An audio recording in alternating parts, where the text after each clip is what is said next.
لبيك اللهم لبيك لبيك لا شريك لك لبيك إن الحمد والنعمة لك والملك لا شریک لک۔ سب سے پہلے جب ہم حج کا ارادہ کرتے ہیں یا عمرے کا، تو جو سب سے پہلا جب عملی سفر شروع کرتے ہیں تو احرام سے آغاز ہوتا ہے۔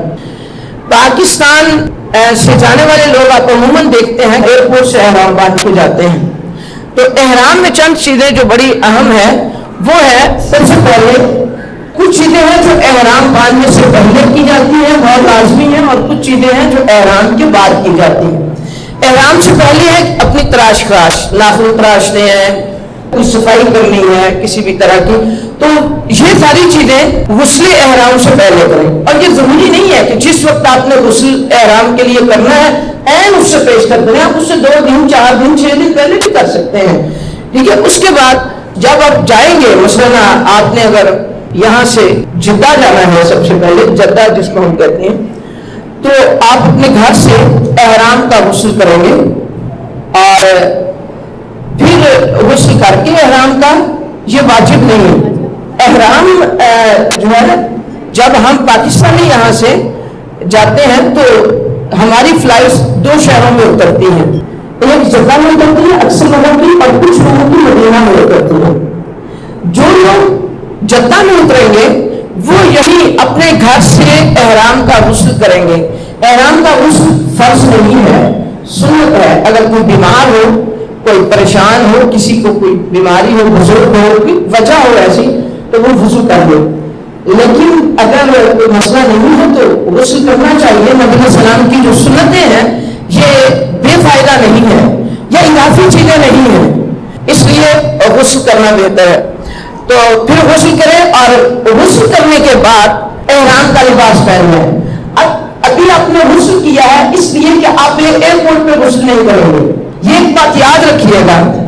آپ بھی اور آپ کے گھر کے مرد بھی ایئرپورٹ پہ مت غسل کریں۔ بڑے لوگ کر رہے ہوتے ہیں ایئرپورٹ پہ، ہماری خواتین کو تو بالکل باتھ روم یوز کرنے نہیں آتے، لہذا پانی کھڑا ہوتا ہے، چھینٹے پڑ رہے ہوتے ہیں، تو وہاں جا کے آپ، بلکہ آنکھوں دیکھا حال یہ ہے کہ ناپاکی پڑی ہوتی ہے بعض بار، تو اگر آپ وہاں غسل کریں گے تو آپ کے کپڑے گندے ہو سکتے ہیں، آپ کے چھینٹے ناپاک پڑ سکتے ہیں۔ اپنے گھر سے غسل کر کے، تو جو لباس، عورت کے احرام کا کوئی لباس مخصوص نہیں ہے۔ اچھا، جب عورت کے احرام کا لباس مخصوص نہیں ہے، نہ رنگ مخصوص ہے نہ حیت مخصوص ہے، جو وہ کپڑے پہنتی ہے وہی کپڑے پہنے، اور جس طرح وہ پردہ کرتی ہے اسی طرح پردے کا، حجاب کا، بایا چادر جو بھی لیتی ہے، اور بہتر یہ ہے کہ آپ بایا لے کر جائیں، اس لیے کہ ایئرپورٹ پہ جانا ہے، امیگریشن کے بہت سے سہولتیں ہوتی ہیں، چلنا پھرنا، اترنا چڑھنا، بہت سا انسان ٹک کے بیٹھ نہیں سکتا، تو بایا جو ہوتا ہے نا وہ اچھی طرح کور کر لیتا ہے، انسان کے کپڑے ننگے نہیں ہوتے، پریشان نہیں ہوتا۔ اور اس کے ساتھ جو خصوصی طور پہ ہمارے ہاں، ہم جو اجمی لوگ ہیں، اس خطے کے لوگ ہیں، ہم خصوصی تکلفات کے عادی ہیں۔ ہماری خواتین سفید جو حجاب ہے نا وہ لینا پسند کرتی ہیں احرام کے لیے۔ یاد رکھیں کہ اگر آپ سفید حجاب اس نیت سے لیں گے یہ بہتر ہے، یہ باعث ثواب ہے، زیادہ پاکیزگی کی علامت ہے، تو وہ بدعت ہو جائے گا، اس لیے کہ عورت کے لیے کوئی رنگ مخصوص نہیں ہے۔ بلکہ حضرت عائشہ کے بارے میں بات ہے کہ وہ زعفرانی رنگ کے لباس میں بھی بعض بات احرام کی حالت میں ہوتی تھی۔ عورت جو بھی اس کے کپڑے ہیں، شلوار قمیض اور اوپر عبایا کسی بھی کلر کا، وہ پہنے، لیکن بہتر یہ ہے چونکہ بہت سے مرد ہوتے ہیں اور اللہ تعالیٰ نے بہت سی ایسی پابندیاں بھی لگائی ہیں جو عام دنوں میں نہیں ہے، کہ وہ ایسا شوق بھڑکیلا اور پرکشش لباس نہ پہنے کہ جو کسی کے لیے امتحان بن جائے، کسی آدمی کے لیے، کسی عورت کے لیے، لہذا وہ زیادہ تر مناسب لباس پہنے اور مناسب رنگ کا بایا پہنے۔